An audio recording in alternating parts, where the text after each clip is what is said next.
नमस्कार, मी दीपिका एका नवीन व्हिडिओमध्ये आपल्या सर्वांचे मनापासून स्वागत करते। तर हा व्हिडिओ आहे वेळामशाचा। तुम्हाला आज दाखवणार आहे की आम्ही वेळामशी पूजा कशी करतो। आम्ही आता शेतात आलेलो आहोत। 9 वाजले होते, 9 साडेनऊ झाले। ओ काकी जरा सरकाव ही कोप बनवतात अशी। त्यानंतर आम्ही ते सर्व स्वच्छ केले, पुढे पडलेलं सर्व कोपीच्या। ह्या लक्ष्म्या आहेत त्या की मातीच्याच बनवतात। आपल्याला त्याच लक्ष्म्यांची पूजा करायची असते। मी ते हार बनवत होते फोटोसाठी। इकडे आई बसली आहे आणि अण्णा तिकडे अग्नी प्रज्वलित करत होते, कारण की त्या पूजेसाठी ती अग्नी प्रज्वलित करावी लागते। आमच्या शेतामध्ये तुळस आलेली आहे छान। नारळाची झाड आहे, चिकूचे झाड आहे, 2 केळीचे छान 2-4 झाडं आहेत। इकडे मुलं हौदावर बसून खेळत होती। आंब्याला एवढा छान मोहर आलेला आहे। असं आमचं सुंदर शेत। माझा व्हिडिओ तुम्हाला जर आवडला असेल तर लाईक करा, शेअर करा आणि माझी सबस्क्राईब करा। इथं मामीची पूजा झालेली आहे। आता हे आपण दिवे प्रज्वलित करायचे आणि आपल्या कोपीला, लक्ष्मीला, मातेला 2 प्रदक्षिणा घालायच्या असतात। फलगे फलगे सालम फलगे असं म्हणत प्रदक्षिणा घालायच्या असतात। तिकडे अण्णा अग्नी प्रज्वलित करत होते। ती अग्नी हे घेऊन गेले त्याने माचीस, संध्याकाळी 5 वाजता त्याच अग्नीवर आपण उदबत्ती बी घेऊन गेले, गाडी पेटी घेऊन गेले। ती आणा इकडे। दिवे प्रज्वलित करून परत नारळ वाढवायचा असतो संध्याकाळी। तो नारळ लक्ष्मी पुढे ठेवलेला आहे। हा ह्याच्या जवळ पूजा मांडतात। हा तू नारळ फोडून ये फक्त। आपली सणवार आपण केले पाहिजेत, आपल्या मुलांना शिकवलं पाहिजे, जेणेकरून आपली मुलंही ते पुढे करत राहतील।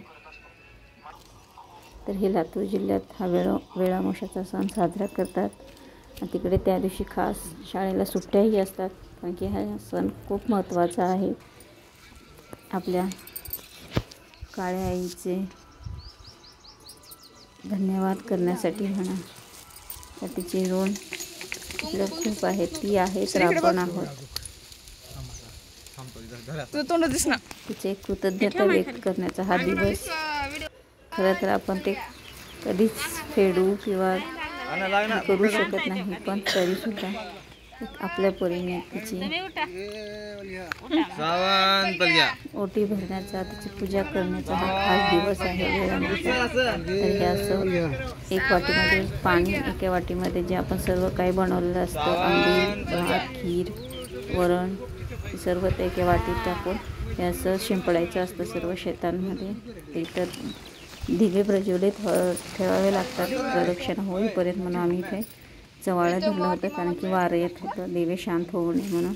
आणि नमस्कार झाल्यानंतर हे असं पाठीवरती, हातावरती ते कोणतीची पोळी देतात, असं मामी देत आहेत श्रीच्या, अशा प्रकारे।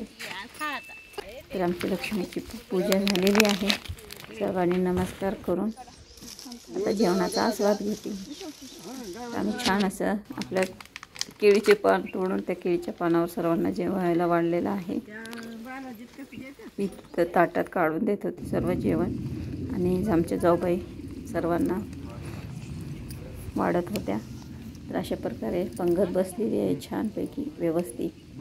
सर्व जेवणाचा आस्वाद घेतात। तुम्ही पण या जेवायला, आणि पूजा कशी वाटली तुम्ही नक्की कमेंटमध्ये सांगा मला, म्हणा या जेवायला सगळ्यांना। तर आम्ही अशी दरवर्षी हा आमचा सण उत्साहात साजरा करतो। तर हे आमचं शेत आहे हिरवगार, ऊस हरभरा आहे शेतामध्ये, विहीर आहे आमच्या शेतात। एक संध्याकाळची वेळ 5 वाजताचा आहे। परत एक वेळा दिवे प्रज्वलित करायचे असतात आणि नारळ वाढवायचा असतो, आणि त्यानंतर दूध ओतू घालायचं असतं। असं म्हणतात की ज्या दिशेला दूध ओतू जातं त्या दिशेला पाऊस पडतो आणि तिकडे भरभरून पीक वगैरे येतं, असं मान्यता आहे। तर आता दिवे प्रज्वलित झाल्यानंतर दूध ओतू घालणार आहोत आपण। पूजा कशी वाटली नक्की सांगा। ही वेळामोशीची पूजा आहे, आमच्या लातूर जिल्ह्यात केली जाते. आपल्या जवळपास सर्व ठिकाणी केली जाते. तरी आपण दूध ओतू घालतोय. आमच्या जाऊबाई मामा हे सर्वजण मंडळी बसलेली आहेत. अशा प्रकारे दूध घालतोय आणि तुम्हाला माझ्या चॅनल व्हिडिओ पाहायला आवडत असेल तर माझ्या चॅनलला सबस्क्राईब करा, बेल आयकॉन दाबायला विसरू नका, लाईक करा, शेअर करा. हा व्हिडिओ आवडला असेल तर तुम्ही नक्की लाईक करा आणि कमेंटमध्ये सांगा की आमची पूजा कशी वाटली. तर माझा व्हिडिओ पाहिल्याबद्दल तुम्हाला सर्वांचे मनापासून धन्यवाद.